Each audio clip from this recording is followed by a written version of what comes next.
பிறலுக்குள்ளே இளம்பிராத்திலே முதிர்ந்த அச்சிஷ்டதனத்தின் வரப்பிரசாதத்தை புனித தனிஸ்லாசுக்கு தந்துருளினீரே.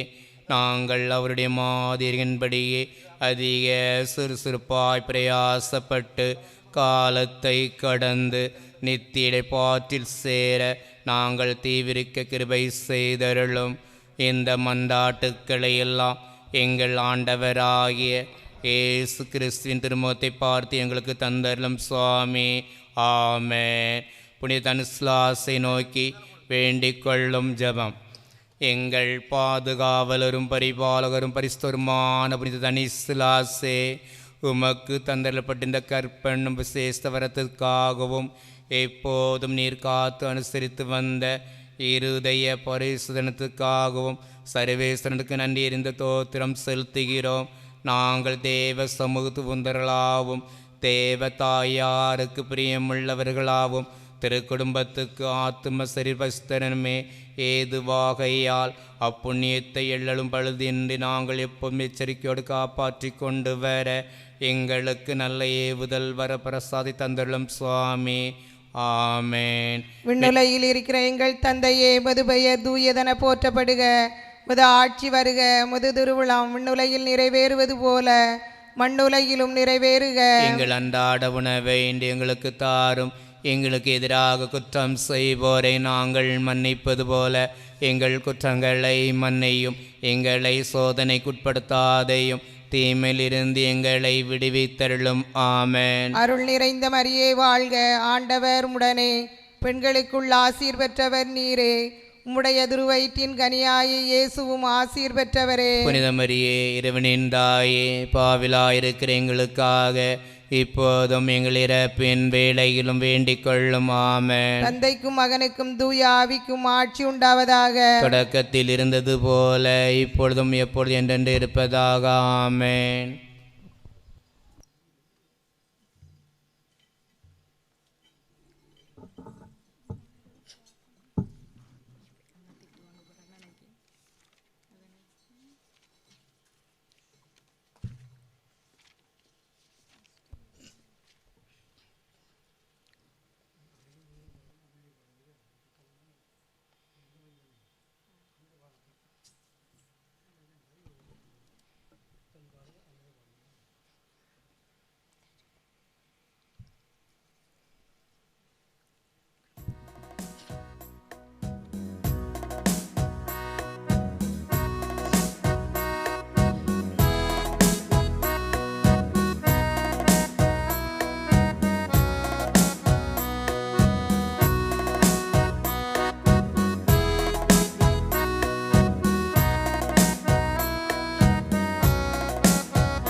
எங்களுக்காக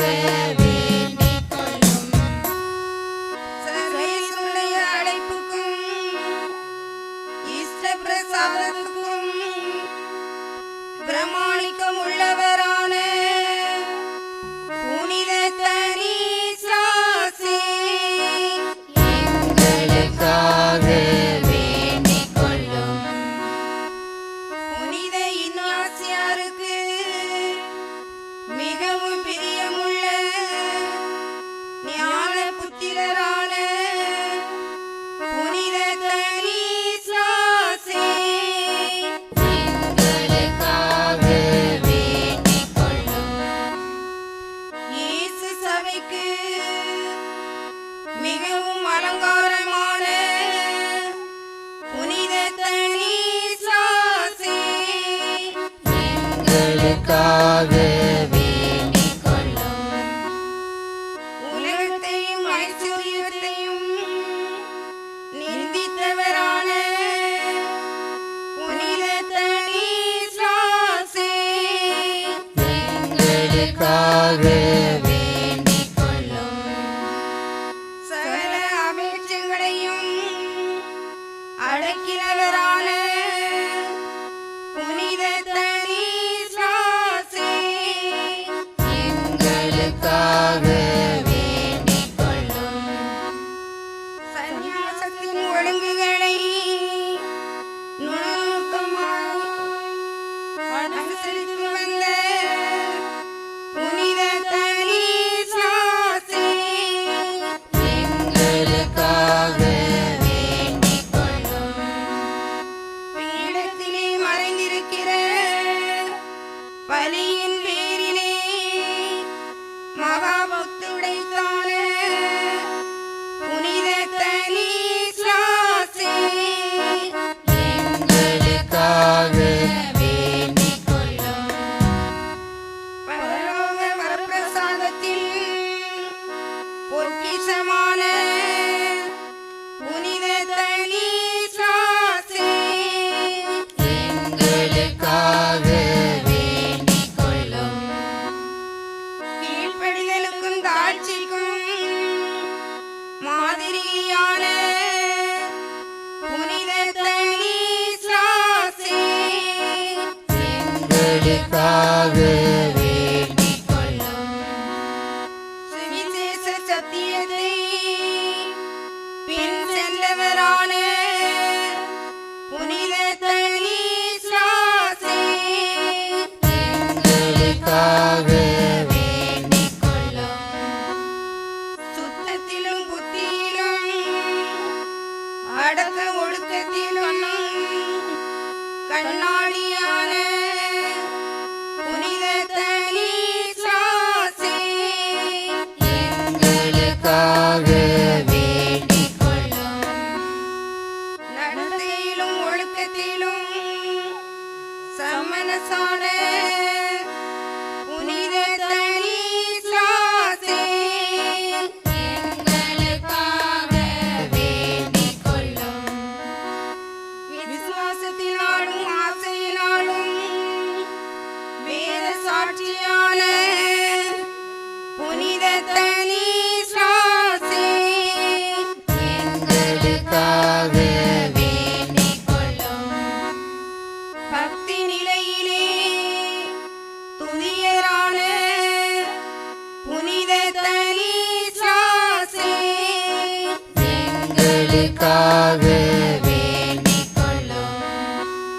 புத்தியிலும் சரீரத்திலும் பரிசுத்தரான புனித தனிசாசி எங்களுக்காக வேண்டிக்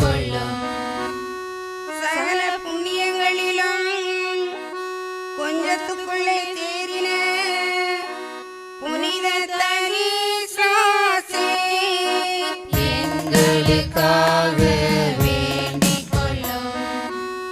பூமிக மேன்மையும் அலங்காரமும் மகிமையுமான புனித தனிசாசி எங்களுக்காக வேண்டிக் உம்மை பிரார்த்திக்கிறவர்களுக்கு தஞ்சமும் மகிமையுமான புனித தனிசாசி எங்களுக்காக வேண்டிக் நோயாளிகளுக்கு அடைக்கலமும் ஆறுதலுமான புனித தனிசாசி எங்களுக்காக வேண்டிக் வாலிபர்களுக்கு மாதிரியான புனித தனிசாசி எங்களுக்காக வேண்டிக் ஜீவியத்திலும் மரணத்தின் பின்பும் புதுமையில் பிரமொழியமான புனித தனிஸ்லாசே எங்களுக்காக வேண்டிக் கொள்ளும்.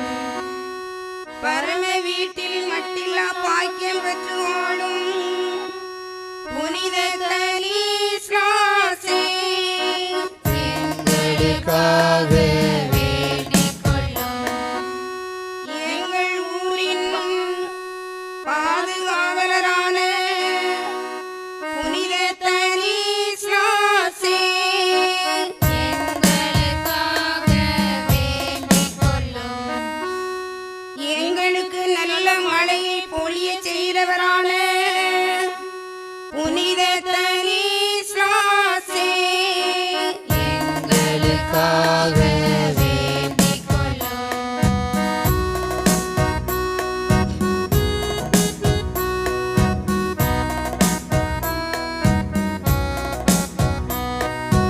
உலகத்தின் பாவங்களை போக்கும் உத்தம செம்மறி பொறுவையாம். உன்னத இயேசு கிறிஸ்துவே எங்கள் பாவங்களை போக்கியருளும். உலகத்தின் பாவங்களை போக்கும் உத்தம செம்மறி பொறுவையாம்.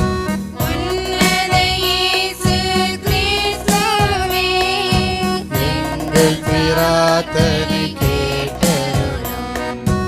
உலகத்தின் பாவங்களை போக்கும் உத்தம செம்மறி பொறுவையாம்.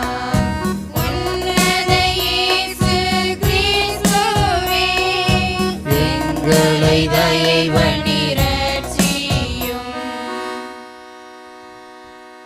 அப்போஸ்தலர்களுக்குள்ளே இளம்பிராயத்திலே உதிர்ந்திருந்த அச்சிச தனித்து வர பிரசாத்தை புனித தனிசலாசுக்கு தந்தருளி நீரே. நாங்கள் அவருடைய மாதிரியின்படியே அதிக சுறுசுறுப்பாய் பிரயாசப்பட்டு காலத்தை கடந்து நித்திய இளைப்பாற்றில் சேர நாங்கள் தீவிரிக்க கிருபை செய்தருளும். இந்த மன்றாட்டுக்களை எல்லாம் எங்கள் ஆண்டவராகிய இயேசு கிறிஸ்துவின் திருமுகத்தை பார்த்து எங்களுக்கு தந்தருளும் சுவாமி. ஆமேன். ஆண்டவர் இயேசுவில் அருமையானவர்களே, புனித தனிஸ்லாசியாரின் அன்பு மக்களே, இந்த நாளில் முதல் நாளில்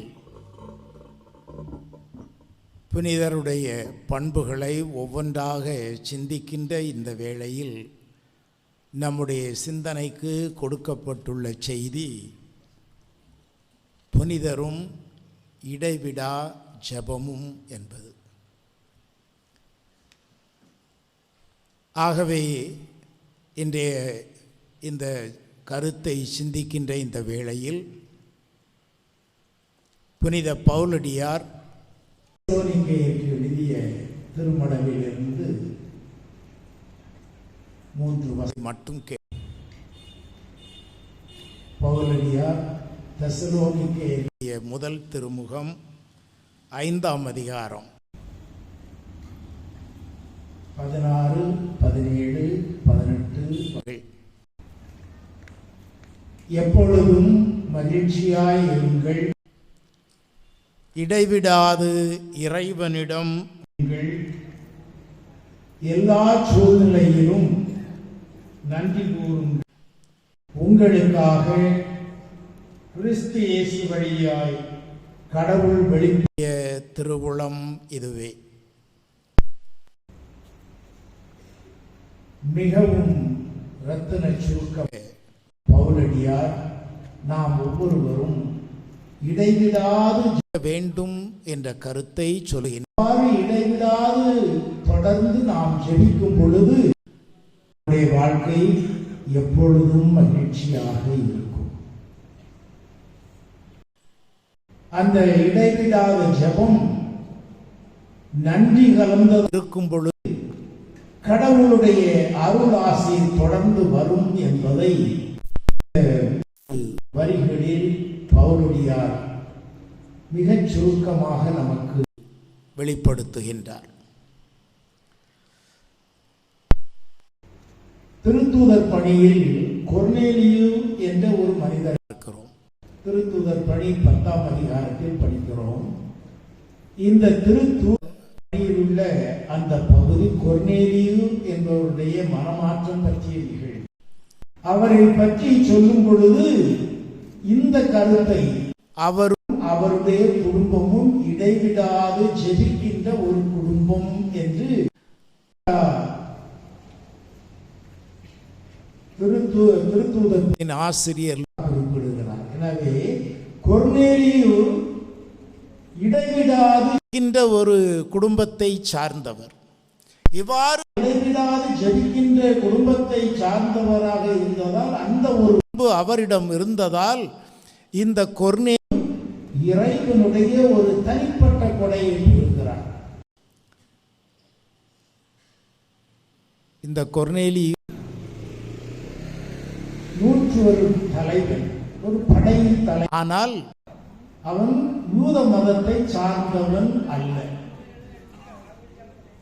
யூத மதத்தை சார்ந்தவன் அல்லாத காரணத்தினால் பேதுரு கொஞ்சிக்கின்றார். அவரை கிறிஸ்துவுக்குள் கொண்டு வருவதற்கு யோசிக்கின்றார்.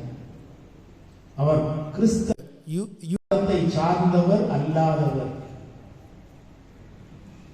ஆகவே அவரை திருச்சபைக்குள் ஏற்றுக்கொள்வதற்கு தயங்குகிறார். ஆனால் பவுலடியார் இவருக்கு மிகுந்த ஒத்துழைப்புகிறார். பவுலடியாருடைய எண்ணம் அவன் புறவினத்தை இருந்தாலும் தாழ்ந்த குலத்தை சார்ந்தவனாக இருந்தாலும் சரி, அவன் கிறிஸ்து கொர்நேலியுவை திருமறைக்குள் ஏற்றுக்கொள்வதற்கு பவுலடியார் தயாராக இருக்கிறார். பேதுரு தயங்குகிறார். இதன் அடிப்படையில் தான் ஒரு திருச்சங்கம், முதல் திருச்சங்கம் எருசலேமில் கூடியது.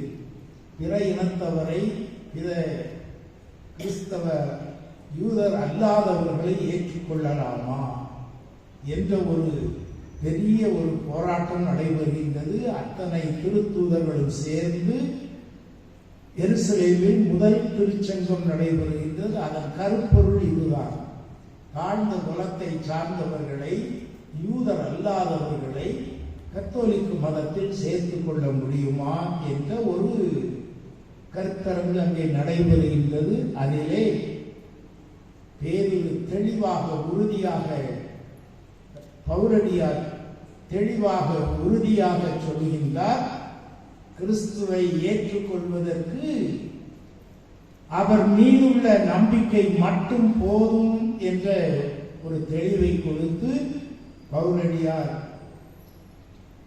கொர்நேலியு திருச்சபைக்குள் சேர அத்தனை முயற்சியும் செய்கின்றார். அன்புக்குரியவர்களே, இந்த கொர்நேலியு அதற்கு நீங்கள் தொடர்ந்து பகுதியை வாசிக்கலாம். 10ஆம் அதிகாரத்தில் சொல்லப்பட்டுள்ளது. திருத்தூதர் பணி 10ஆம் அதிகாரத்தில் அந்த கொர்நேலியு நிகழ்வு உங்களுக்கு தெரியும். அவர் ஒரு காட்சி கண்டார். பேதுருவை போல் சந்தி என்றார். பேதுருவிடம் அவரும் ஒரு காட்சி கண்டார். ஒரு போர்வை, அதில் நிறைய பலவிதமான ஜீவராசிகள் இருக்கின்றன. கடவுள் சொல்லுகின்றார், கனவு இந்த காட்சியில் சொல்லுகின்றார், அனைத்தையும் எடுத்து சாப்பிடு என்று சொல்லுகின்றார். இவ்வளவு மோசமானது எப்படி சாப்பிடுறது அப்படிங்கிறார் பேதுரு. நான் சொல்றது நீ சாப்பிடு அப்படின்னு சொல்றாரு. இதுதான் அவர் கண்ட கனவு. ஆகவே இந்த கனவின் உட்பொருள் கொர்நேலியுவை அவர் தாழ்ந்த இனத்தை சார்ந்தவராக இருந்த போதிலும், யூத மதத்தை சேராதவராக இருந்த போதிலும் அவரை ஏற்றுக்கொள்வதற்கு இந்த காட்சி சொல்லப்படுகின்றது. பிறகு திருச்சங்கத்தில் அது முடிவெடுக்கப்படுகின்றது. இதற்கு அடிப்படை காரணமாக அவரை கிறிஸ்துவுக்குள் ஏற்றுக்கொள்ள வைத்து அவருடைய வாழ்வில் பெரிய ஒரு மாற்றத்தை, மகிழ்ச்சியை கொடுப்பதற்கு காரணமாக இருந்தது என்ன என்றால், இந்த 10ஆம் அதிகாரம் திருத்தூதர் பணி 10ஆம் அதிகாரம் 1ஆம் வசனத்தில் படியுங்கள். அந்த குடும்பம் முழுவதும் இடைவிடாது ஜெபித்துக் கொண்டிருந்தது என்று. ஆகவே பவுலடியார் தெசலோனிக்கேயருக்கு எழுதிய திருமடலில் சொல்லுகின்ற அந்த செய்தி நம்முடைய குடும்பங்களில், நம்முடைய தனிநபர் வாழ்வில் நமக்கு ஒரு மகிழ்ச்சி, ஒரு நிறைவு இருக்க வேண்டும் என்றால், நம்மில் ஒரு முன்னேற்றம், ஒரு வளர்ச்சி இருக்க வேண்டும் என்றால், முதலில் நாமும் நம்முடைய குடும்பமும் ஜெபிக்கின்ற ஒரு குடும்பமாக, ஜெபிக்கின்ற நபராக இருக்க வேண்டும் என்பதை இந்த இரண்டு நிகழ்ச்சிகளும் நமக்கு சொல்லுகின்றன. அன்பார்ந்தவர்களே, இங்கெல்லாம் கிரிக்கெட் பார்ப்பீங்களா? கிரிக்கெட் பார்ப்பீங்களா? இந்த உமன்ஸ் வேர்ல்ட் கப் நடந்தது இல்ல, பார்த்தீங்களா? இல்லை, சரி, பார்க்கலாம். நல்லதுல பார்த்துக்கலாம், எல்லாரும் தப்பு கிடையாது. இந்த உமன்ஸ் கிரிக்கெட் வேர்ல்ட் கப் நடக்கும் பொழுது இரண்டாவது அதாவது அரை இறுதி போட்டி இந்தியாவுக்கும் ஆஸ்திரேலியாவுக்கும் நடக்கும். அந்த போட்டி ரொம்ப சுவாரஸ்யமான ஒரு போட்டி, ரொம்ப கடினமான ஒரு போட்டி. இலக்கு 339 இலக்கு நிர்ணயம் செய்யப்பட்டது. ஆஸ்திரேலியா 7 முறை உலக கோப்பை வெற்றி பெற்ற நாடு. அந்த பெண்கள் 339 ரன் எடுத்திருக்கிறார்கள். நாம அதுக்கு மேல 1 எடுத்தால் தான் ஜெயிக்க முடியும். அரையிறுதியில் வெற்றி பெற்றால்தான் இறுதி போட்டிக்கு நுழைய முடியும். பெரிய இக்கட்டான சூழல். எதிரே இருப்பது ஒரு மிகப்பெரிய அணி, 7 முறை வென்ற ஒரு அணி. இலக்கு 339, பெரிய ஒரு இலக்கு. சாதாரணமாக 250 280 இருப்பார்கள், 339 40 ரன்னில் இருக்கிறார்கள். ஆகவே மிகப்பெரிய அணி, மிகப்பெரிய இலக்கு. இதை எதிர்கொண்டால்தான் நமக்கு அடுத்த வாசல் திறக்கும் இறுதி போட்டிக்கும் நுழைவதற்கு. அன்புக்குரியவர்களே, அந்த போட்டியில் இந்தியா வெற்றி பெற்றது, இறுதி போட்டியிலும் வெற்றி பெற்றது. அந்த அரை இறுதி போட்டியில் வெற்றிக்கு காரணமாக இருந்தது யார் தெரியுமா? ஜெமிமா என்ற ஒரு பெண், ஒரு 25 வயது பெண் ஜெமிமா என்பவர். அவள் கத்தோலிக்க கிறிஸ்தவ மதத்தை சார்ந்தவள். பெருமைக்குரிய ஒன்று. கடைசி நான் அந்த போட்டியை பார்த்துட்டே இருக்கேன். அந்த போட்டி நடைபெறும் பொழுது ஒவ்வொரு முறை பேட் பண்ணுவதற்கு தயாராகும் பொழுதும் எதையோ என்று சொல்லிக்கொண்டே இருப்பார். நானும் பல முறை பார்த்து கொண்டே இருக்கிறேன். எதையோ முணுமுணுத்துக் கொண்டே இருக்கிறாள். கடைசியில் அந்த போட்டியில் 127 ரன் அடித்து அவுட் ஆகாமல் இந்திய நாட்டையும் இறுதி போட்டிக்கு எடுத்து சென்றார். அவளுக்கு பாராட்டு அங்கே நடத்தப்படும் பொழுது அதை நடத்தியவருக்கு ஒரு கேள்வி கேட்கின்றார். உங்களுடைய அனுபவத்தை இந்த நேரத்தில் நீங்கள் பெற்றதை சொல்லுங்கள் என்று சொல்கின்றார். எடுத்த உடனே அந்த ஜெமிவாவின் வாயிலிருந்து வந்த வார்த்தை, இயேசுவுக்கு நன்றி, என்னுடைய அம்மா அப்பாவுக்கும் என்னுடைய கோச்சுக்கும் நான் நன்றி சொல்கிறேன் அப்படின்னு எடுத்த உடனே இயேசுவுக்கு நன்றி என்று சொல்லுகிறேன். அப்புறம் நானும் பார்த்துக்கிட்டே இருந்தேன், இந்த உள்ள அடுத்த பகுதி ஏதாவது வருமா அப்படின்னு சொல்லி யோசிச்சுட்டே இருந்தேன். அந்த நிகழ்ச்சியை நடத்தியவர் கேட்குறேன், ஆமாம் நீங்கள் ஒவ்வொரு முறை பேட் பண்ண போகும்போது என்னதையோ சொல்லிட்டு இருந்த மாதிரி இருந்ததா, என்னது மனசுக்குள்ள எதையோ சொல்லிட்டு இருந்தீங்களே, அது என்னது என்று அந்த நிகழ்ச்சியை நடத்துபவர் கேட்கின்றார். உடனே அந்த பெண் சொல்லுகின்றார், நான் பைபிளில் இருந்து ஒரு வார்த்தையை திரும்ப திரும்ப சொல்லிக்கொண்டே இருந்தேன். அன்பார்ந்தவர்களே, பைபிள் சித்திரம் எடுத்துக்கொள்ளுங்க. அந்த வார்த்தை என்ன தெரியுமா? விடுதலை பயணம் 14ஆம் வசனம். யாருக்கும் மறக்க கூடாது.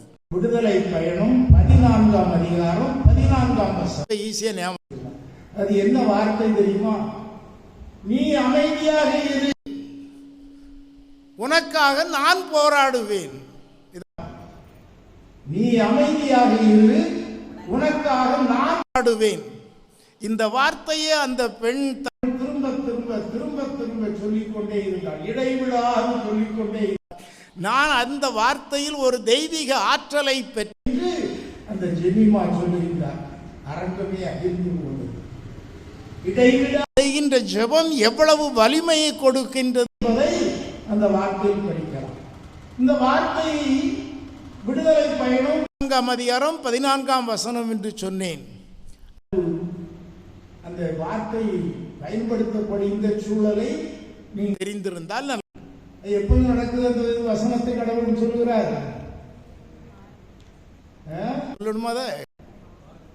எகிப்தில் இருந்து மோசே இஸ்ராயல் மக்களை அழைச்சிட்டு வர்றாரு.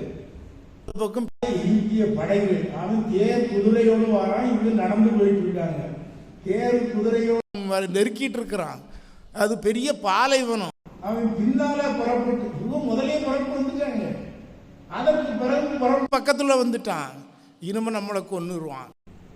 இஸ்ராயல் மக்கள் அத்தனை பேரும் மோசே எங்களை எங்க கொண்டு கொள்றதுக்காக எங்களை கூட்டிட்டு வந்து, எதிர்த்தால கடல் இருக்கு, எதிர்த்தால கடல், பின்னால எகிப்து படைகள் குதிரை, அவன் பெரிய வர்றான். முன்னால கடல், அங்கேயும் போக முடியாது, பின்னாலையும் போக முடியாது. மோசேக்கு ஒன்று போல எடுத்து. அப்பதான் வார்த்தை சொல்றார், நீ அஞ்சாதீரு, நீ அமைதியாக இரு, நீ நிதானமாக இரு, அவசரப்படாதே, உனக்காக நான் போராடுவேன். அப்பதான் செங்கடல்கள் திறக்குது. இஸ்ராயல் அந்த கடல் வழியாக போகிறார்கள். அன்புக்குரியவர்களே, இந்த வசனத்தை அந்த ஜெமிமா தன் வாழ்வில் எவ்வளவு பெரிய தாக்கத்தை ஏற்படுத்தி இருக்கின்றதை என்று உணர்ந்தார்.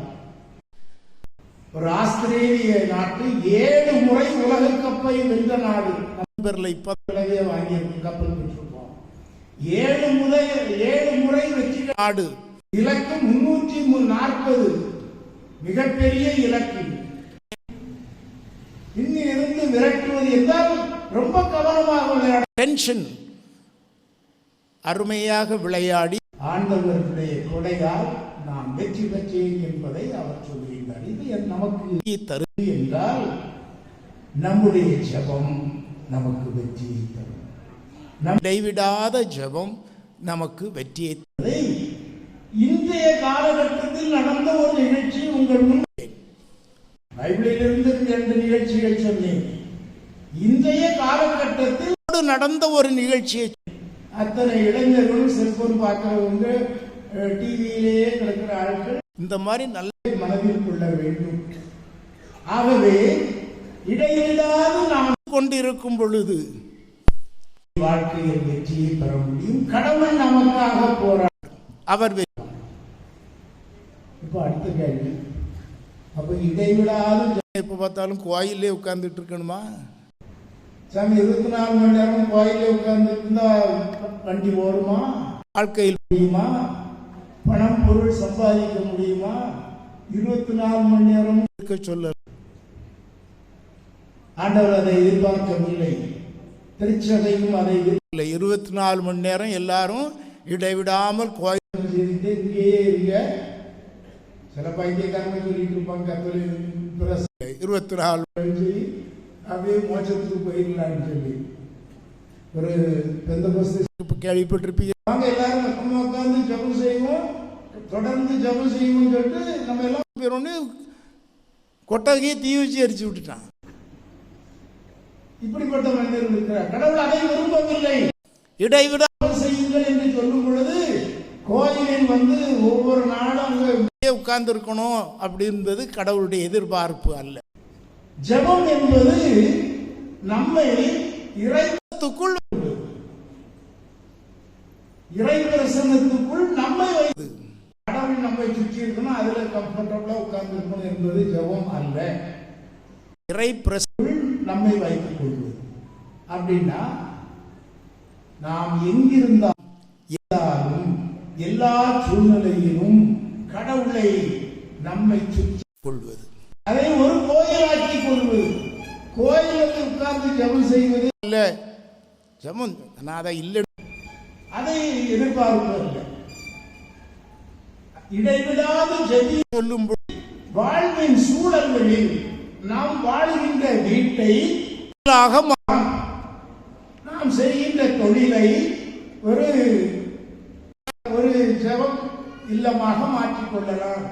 கொஞ்சம் ரிலாக்ஸ் பண்றதுக்காக பார்த்துருக்கீங்க, உட்காந்து தாயம் விளையாடலாம். அந்த தாயம் விளையாடும் போது அதை ஜெப சூழ்நிலையில் உருவாக்கி கொள்ளலாம். பஸ்ல போயிட்டு வரீங்க, திசையம் வரும்போது அதை அந்த பஸ்ஸை ஒரு கோயிலாக நீங்கள் மாற்ற வேண்டும். உங்களுக்கு ஒரு கோயிலாக மாற்று. பஸ்ல நான் போறேன், டிரைவர் நல்லா ஓட்டு, என் கூட நல்லா பத்திரமா இருக்கணும் அப்படின்னு வேண்டிப்படலாம்.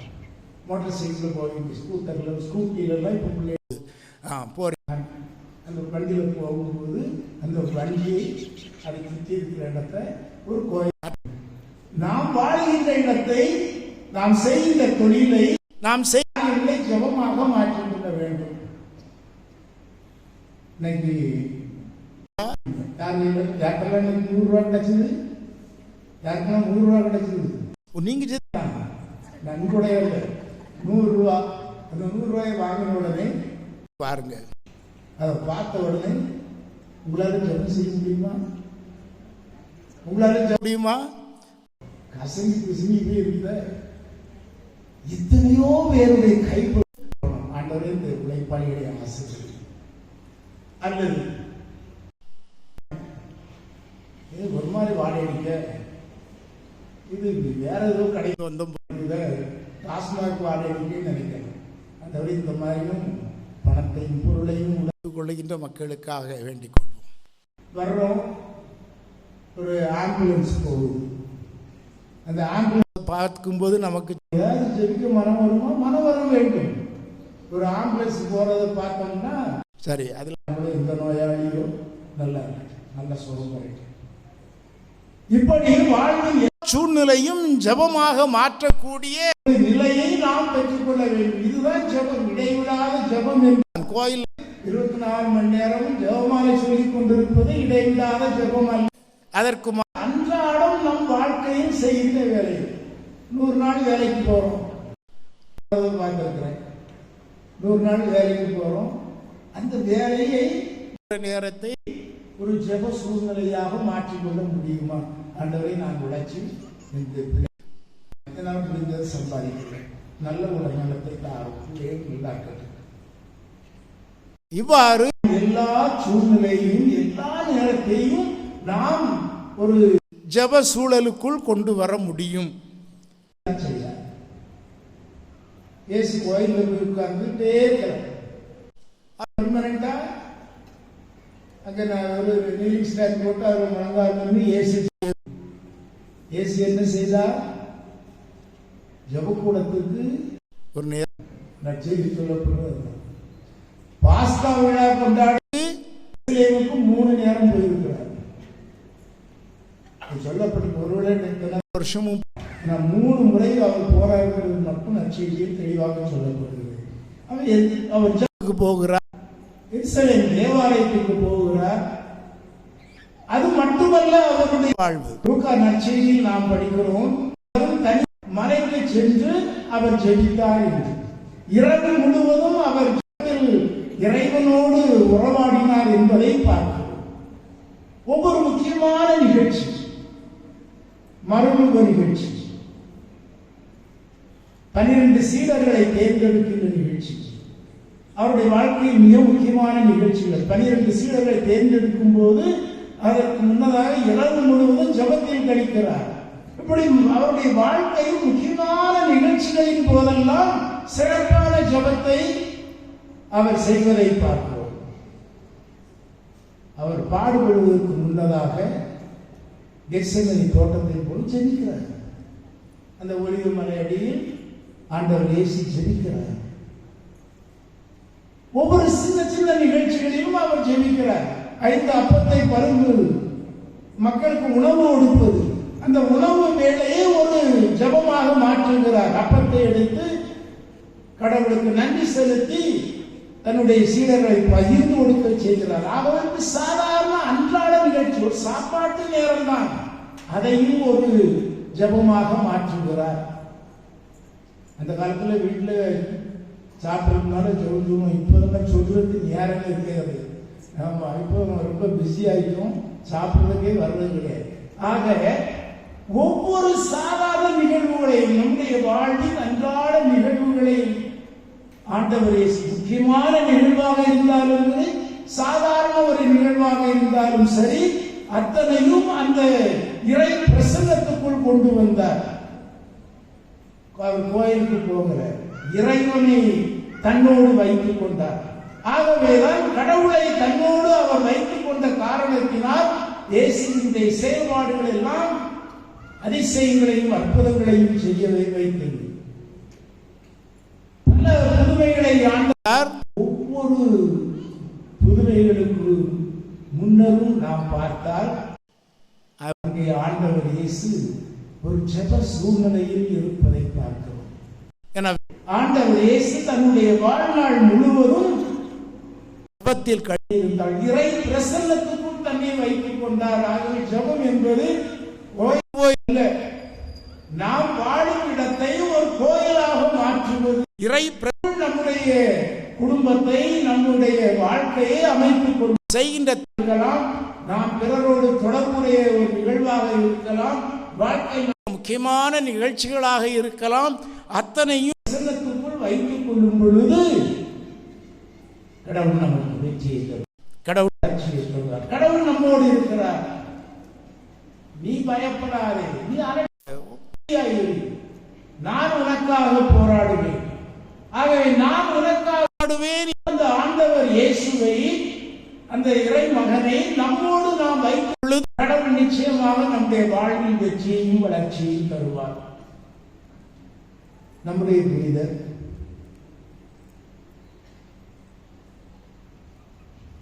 அவர் இடைவிடாது ஜெபம் செய்தவரா? இந்த கருத்துப்படி பார்த்தால் அவருடைய வாழ்வும் இடைவிடாத ஒரு ஜெப வாழ்வாக இருந்தது. அவர் வாழ்ந்தது எத்தனை வருஷம்? எத்தனை வருஷம்? 17 வருடம். ஓகே, 17 வருஷம் தான் வாழ்ந்தது. 17 வயசு உள்ளவர்களுக்கு கீழே உள்ளவங்க கைதுங்க, 17, 16, 15 உள்ளவங்களும் பார்த்தீங்களா? உங்களை மாதிரி தான் தாத்தா பாட்டி விட்டுருங்க. அவருங்க 17 வயசு, உங்க கரெக்டா 17 வயசா இருக்கீங்க. கரெக்டா 17 வயசு ஒருத்தரும் இல்லையா? ஆஹா, தனுசுராசியார் ரொம்ப வருத்தப்படுவாரு. 17 வயசு ஒருத்தரும் இல்லையா? ஓகே, வீட்டில் இருப்பாங்க. கட்டாயம் இருக்கணும், இல்லாம இருக்க முடியாதுங்க. கடவுள் கரெக்டா, கடவுளுடைய எல்லாம் பேலன்ஸ்டா இருக்கு. எல்லாம் பேலன்ஸ்டா இருக்கு கடவுளுடைய படைப்பு. 10 ஆம்பளை பையனா 10 பொண்ணு, இதான் படைப்பு. நான் கணக்கு பார்ப்பதுக்கு பங்குல இருக்கும்போது கணக்கு பார்ப்பேன். எத்தனை ஞானம் இருக்கும், ஒரு வருஷத்துல எத்தனை ஞானஸ்தானம் இருக்குமோன்னு கணக்கு பார்ப்பேன். அப்படி எத்தனை பொருளை பிள்ளைக்கு ஞானஸ்தானம் இருக்கு பார்த்தா ரெண்டும் கரெக்டா இருக்குன்னு பார்ப்பேன். இது கரெக்டா இருக்கு. ஒருவேளை செப்டம்பர் 10 பிள்ளைகள், 10 பொம்பளை பிள்ளைகள், இந்த மாதிரி. ஆனா மொத்தத்துல பேலன்ஸ்டா இருக்கும். 17 வயசுக்கு உட்பட்டவர்கள் தனுசுராசியாருடைய சிறப்பான ஜெப உதவியை பெற வேண்டும். தனுசுராசியார் சுரூபம் 3 வடிவமைக்கப்பட்டுள்ளது. நம்ம ஊர்ல என்ன சொல்றது? ஒரு குழந்தை இயேசுவை கையில் ஏந்தி இருப்பார். குழந்தை இயேசுவை, பாலன் இயேசுவை, பாலன் இயேசுவை நம்ம சுரூபம் எல்லாரும் சின்ன பிள்ளைகள் பார்த்துட்டீங்களா? பாலன் இயேசுவை கையில் ஒரு உருவம். இன்னொரு உருவம் நான் 3 சொல்லி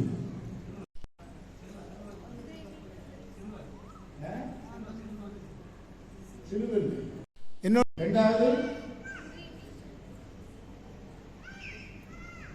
அவருக்கு நன்மை செய்வாரு. ஒரு வானதூதர் வழியாக அவர் சிறப்பான பெறுகிறார். சரி, அது ஒன்று. மூணாவது வடிவம் கையில் ஒரு லீலி மலர். நற்கரை வானதூதர் வந்து நற்கிற அல்லது ஒரு லீலி மலர் அல்லது நம்ம ஊர்ல இல்லை, நம்ம ஊர்ல பேசுவே கையில் வைத்திருக்கு. அன்பார்ந்தவர்களே, மூன்று வடிவங்களும் நமக்கு எதை உணர்த்துகின்றது என்றால் இதோடு எவ்வளவு ஒரு ஈடுபாடு இருந்தது, எந்த அளவுக்கு இறைக்குள் இருந்தார், இருக்கின்ற மனிதனாக இருந்தார் என்பதை உணர்த்துகிறது. கடைசி ஒரு நிகழ்ச்சியை படிக்கிறேன். அவர் இறந்தது எத்தனாம் தேதி? ஆகஸ்ட் 15ஆம் தேதி இறந்தார். சரியா? இறக்கும்போது வயசு 15ஆம் தேதி இறந்தார். ஆகஸ்ட் 15 என்ன நாள்? மாதாவினுடைய முன்னேற்பு.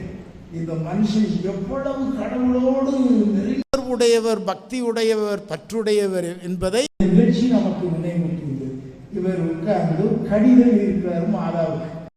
ஒரு கடிதம் எழுதி, நீங்க 15ஆம் தேதி மோட்சத்துக்கு போகும்போது என்னையும் கூட்டிட்டு போயிருங்க பாருங்க. அப்போ மாதாவுக்கும் இந்த நம்முடைய பாதுகாவலர் தரிசலாசம் எவ்வளவு ஒரு உள்ளது என்பதை, கடவுளோடு அவருக்கு எவ்வளவு என்பதை பாருங்கள். கரெக்டா 5ஆம் தேதி அவர் இறந்து போகிறார். 17 வயசு பையன். கரெக்டா 15 அவர் எழுதி, நீங்க போகும்போது என்னையும் கூட்டிட்டு போயிருங்க. கடி எழுதி வச்சிருக்காரு. எல்லாம் பார்த்தவங்க எல்லாம் ஆச்சரியத்தில் இருக்கின்றார்கள். அந்த அருமையான நாளில் அன்னை அவரும் விண்ணப்பம் சென்றார். அன்புக்குரியவர்களே, நம்முடைய இவ்வளவு இறைவனோடு மிக நெருக்கத்தில் வாழ்ந்த ஒருவரை, இடைவிடாத ஒருவரை நாம் புனிதராக கொண்டுள்ளோம். அவரிடமிருந்து நாம் கற்றுக்கொள்ள வேண்டும். அதுதான் அந்த இடைவிடாத ஜெபம் வெற்றி. வாழ்வின் எல்லா நிலையிலும் நாம் நிறைவோடு, மகிழ்வோடு, வளர்ச்சியோடு, முன்னேற்றங்களோடு வாழ்வதற்கு வேண்டிய மிகப்பெரிய ஆற்றலை நமக்கு கொடுக்கும். கடவுளோடு நமக்குள்ள தொடர்பு, கடவுளோடு நமக்குள்ள உறவு, அன்பில் அதை செயல்படுத்தும் பொழுது, நான் ஜெபம் என்பது கோயிலில் பார்க்கிறது ஜெபமான சொல்லுகிறேன்.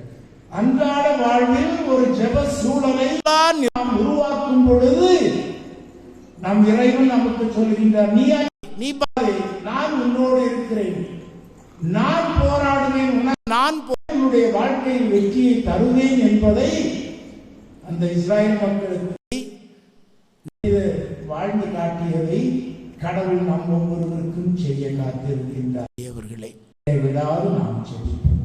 எந்த சூழ்நிலையில் என்ன நடந்தாலும் இடைவிடாது செய்யுங்கள், எல்லாவற்றுக்கும் நன்றி கூறுங்கள். அந்த ஜெபம் நம்முடைய வாழ்வில் வெற்றியை கொண்டு வரும்.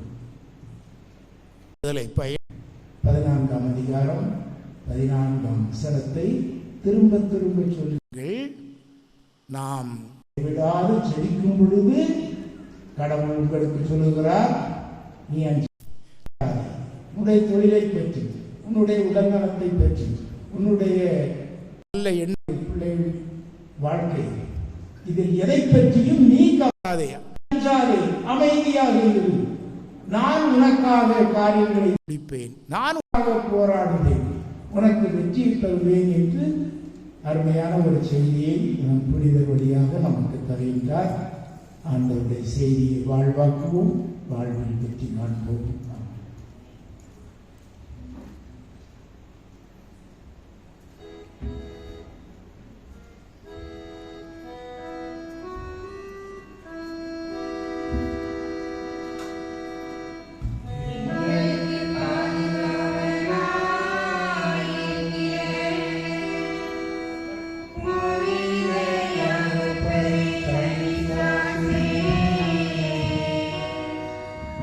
Yeah. இயேசுவை மன்றாடும் எங்களுக்கு பாதுகாவலாயிருக்கிற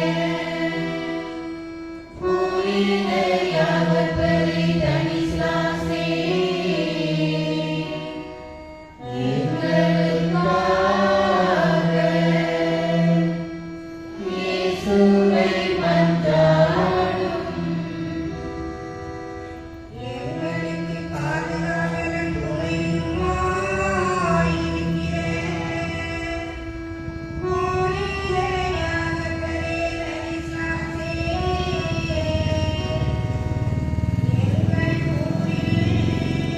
எங்கள் ஊரில் நல்ல சமாதானம் நிலவும்படியாக இயேசுவை மன்றாடும் எங்களுக்கு பாதுகாவல் துணையுமாயிருக்கிற புனித யாவர்பரி தனிஸ்லாசே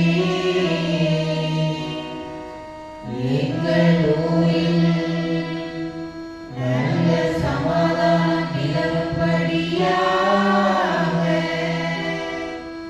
இயேசுவை மன்றாடும்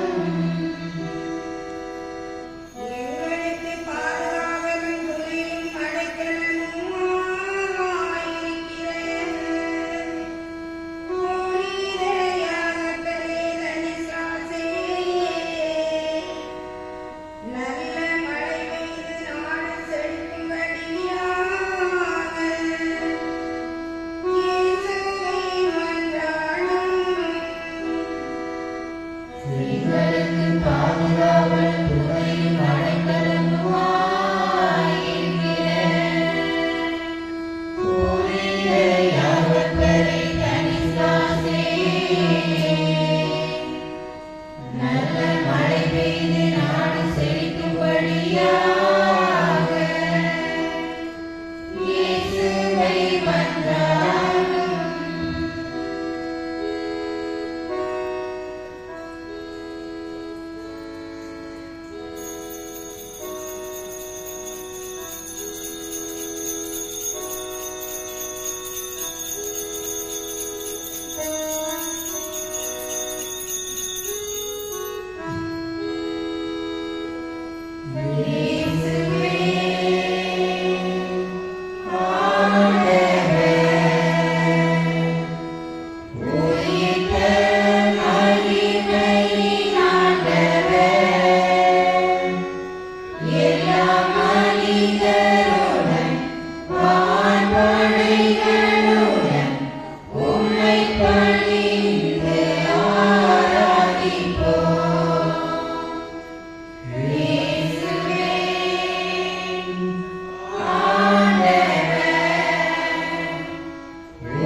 மாலை நேரமாகுதே, பொழுதும் சாய்ந்து போகுதே, இருளும் சூழ்ந்து கொண்டதே, இதயம் சோர்ந்து போகுதே.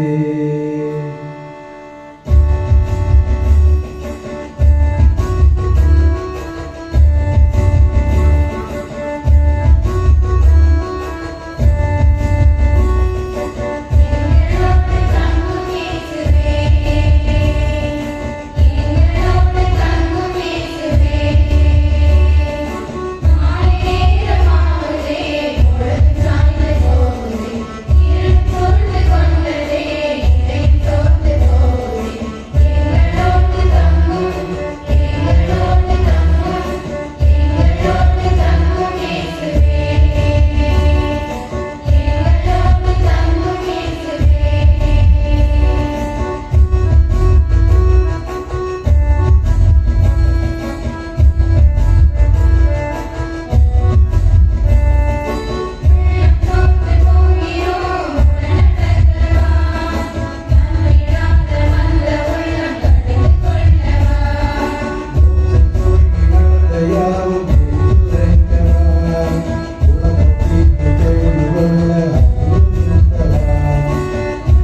ஆராதிக்கிறோம்.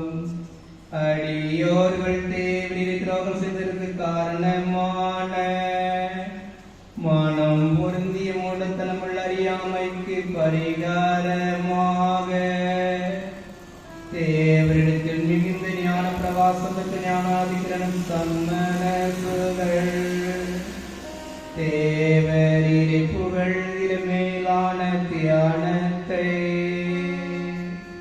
உமக்கு ஒப்பு கொடுக்கிறார் சுவாமி.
மன்றாடுவோமாக. இறைவா, இந்த வியப்புக்குரிய திரு அருட்சாதனத்திலே உம்முடைய திருப்பாடுகளின் நினைவை எங்களுக்கு விட்டு சென்றீர். உமது திருவுடல் திரு ரத்தம் ஆகிய இவற்றின் மறைபொருளை வணங்கும் நாங்கள் உமது மீட்பின் பலனை இடைவிடாமல் அனுபவிக்க அருள் புரியும். என்றென்றும் வாழ்ந்து ஆட்சி செய்கின்றவரே உம்மை மன்றாடுகிறோம்.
இறை இயேசு கிறிஸ்துவில் பிரியமான சகோதர சகோதரிகளே,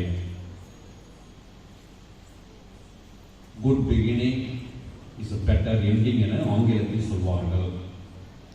நல்ல முறையில் தொடங்குகின்ற ஒவ்வொரு செயல்களும் சிறப்பான விதத்தில் முடிவடையும் என சொல்லியிருக்கின்றார்கள்.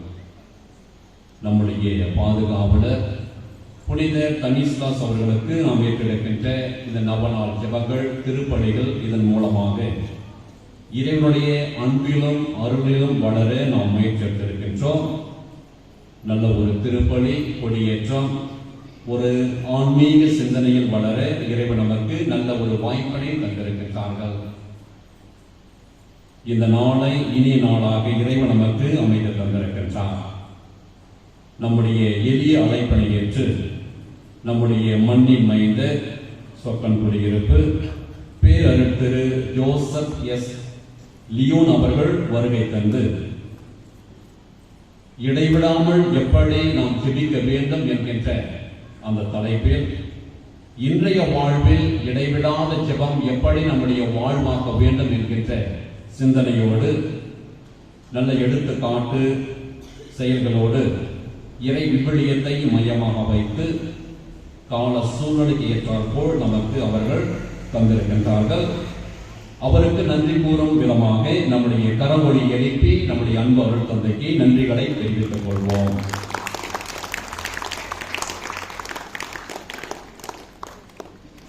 நாளை நாளானது சிறப்பிக்கின்றோர் புனித வளன் ஆண்கள் பெண்கள் தொடக்கப்பள்ளி ஆசிரியர்கள், மாணவர்கள், மாணவியர்கள், அத்தோடு இந்த பீட அலங்கரணம் மற்றும் பாடல் குழுவினர் மற்றும் சவுண்ட் சிஸ்டம் இதில் பங்கெடுத்த எல்லா நல்ல உள்ளங்களுக்கு எவ்வளவோ வேலைகளை நீங்கள் செய்திருக்கிறீர்கள். ஆஃப் ஸ்கிரீன், ஆன் ஸ்கிரீன் என சொல்வார்கள். நேர்முகமாகவும் மறைமுகமாகவும் நாம் செய்திருக்கின்ற எல்லா நல்ல இறை பணிக்கும் இறைவன் நம்மை நிறைவாக ஆசீர்வதிக்கின்றார்கள். நாம் கொடுக்கின்ற உழைப்பு நேரம் அது ஆசீர்வாதமாக வந்து சேரும். நாளை காலை 5:45 மணிக்கு ஜெபமாலையும் அதை தொடர்ந்து திருப்பலியும் நடைபெறும். இந்த நிகழ்வுகளில் அனைவரும் பங்கெடுத்து இறை ஆசிரியை பெற்றுக்கொள்ள உங்களை அன்போடு கேட்டுக்கொள்கின்றேன். மீண்டும் ஒரு முறையாக இந்த நிகழ்வுகளை ஏற்பாடு செய்தவர்கள், இதற்கு உழைத்தவர்கள், இதற்கு ஒத்துழைப்பு தருகின்றவர்கள், நல்ல உள்ளங்கள், உபகாரிகள், உங்கள் அனைவருக்கும் என்னுடைய நன்றிகளையும் பாராட்டுகளையும் ஜெபங்களையும் தெரிவித்துக் கொள்கின்றேன். இறைவன் உங்களை ஆசீர்வதிப்பாராக.